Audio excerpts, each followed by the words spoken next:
faithful companion, Dr. Watson. My name is Sam. If you have any questions, please feel free to ask after the tour. Otherwise, we're going to start in the heart of the home, Sherlock and Watson's study. Now, Sherlock and Watson lived here from 1881 until 1904. I'm just going to show you around a few of my personal favourite items.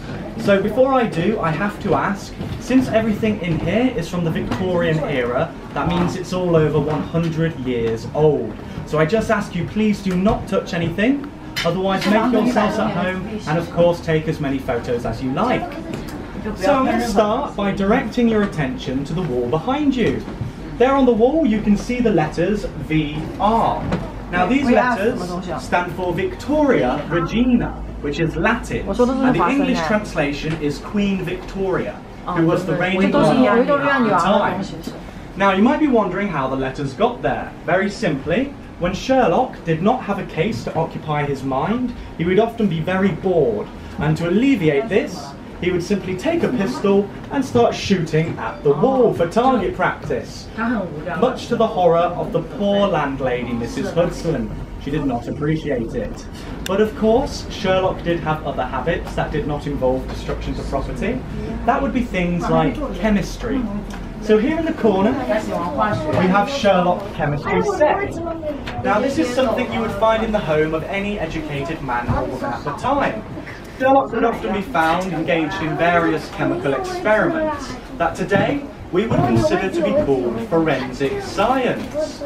Now you might recognise another item in the corner here, something very important to Mr. Holmes. It is of course Sherlock's violin. Now music was very important to Sherlock Holmes. He would play the violin and it would soothe his mind and clear his head. Any problems he might be having with a case, he would often think of a solution when pondering upon it and playing the violin. But we cannot forget, this was also the home of Dr. Watson. So here we have Watson's desk, where you can admire all the weird and wonderful medical paraphernalia.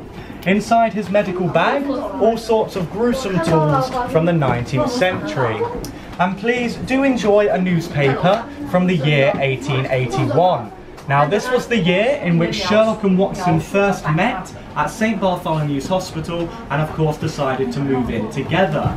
Now thank you very much for your time everyone. If you'd like to make your way into Sherlock's bedroom, you'll find many of his personal belongings, including his deerstalker cap, the makeup in which he uses to disguise himself, and on the wall we have various portraits of very real and dangerous criminals from the 19th century.